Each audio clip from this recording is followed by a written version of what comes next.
Many thanks for choosing us. He took office in 2018 as Ghana's first special prosecutor following his exploits as a citizen vigilante. He had been trusted by all after he single-handedly and with his own resources exposed and chased members of his own party to refund judgment debts he believed were wrongfully earned. The case of Alfred Agbeshiwoyome is a classic example. Now, we have some insights for you on the Special Prosecutor's Office.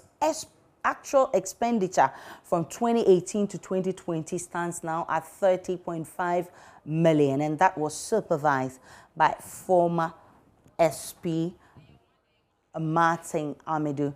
And of course, today we are hearing that two of the cases he was chasing have all been unsuccessful after Kissie Jabeng dropped that. But after spending 30.5 million Ghana cedis within 2 years in office, results of his work is beginning to show. This morning, his successor, Kissie Jabeng, was in court to request discontinuation of one of only 2 cases he prosecuted during 2-year stint as special prosecutor. We'll try to answer the question, has Martin Amidu caused financial loss to the state? First, details of court proceedings as captured by correspondent Joseph Akable.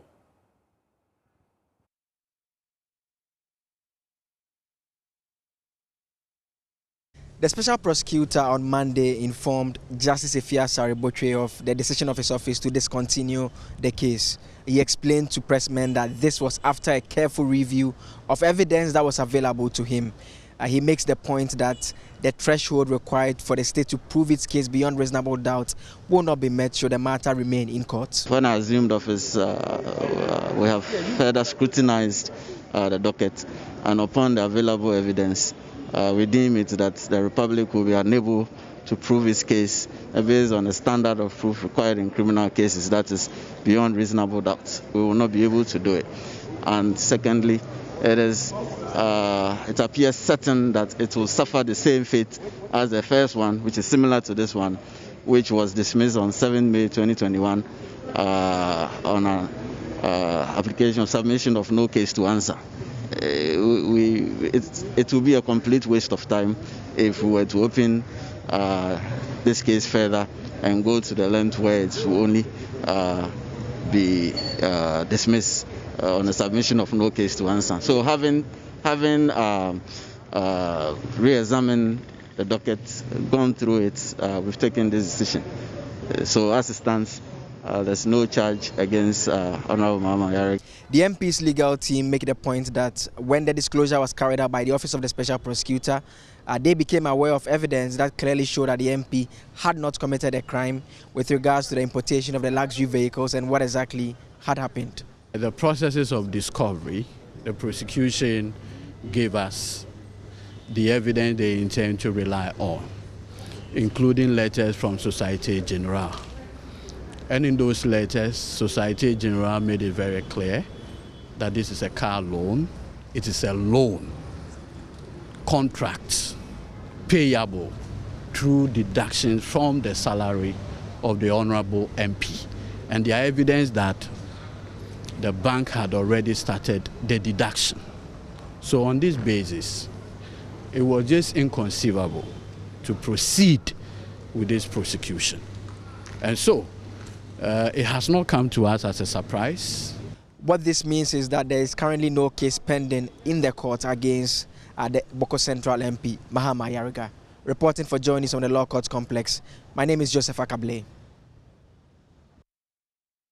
Well, Mahama Ayariga has always insisted the cases against him were frivolous and amounted to persecution. We'll bring you an interview we had with him for PM Express in May 2020. Before that, we'll take a look at Martin Amidu's stint as special prosecutor as we try to answer the question, has he caused financial loss to the state? And we're told that the actual expenditure for the Special Prosecutor's Office from 2018 to 2020 is 30.5 million Ghana cedis. We'll try and get that answers when our anti-corruption campaigners join us for a discussion. But let's look at the breakdown of the 30.5 million expenditure in 2018. They spent 1 million cedis in 2019. they spent what 28,879,692, and in 2020 they spent 625,417, making up the 30.5 million. Let's look at the number of cases filed under Martin Amidu. 2 cases filed because they worked on a number of cases, we're told, but 2 of them went to court, and convictions 0. Both cases have been unsuccessful because accused persons have been set free, with today being the latest. We'll have that conversation shortly when our anti-corruption campaigners join us for a conversation on this.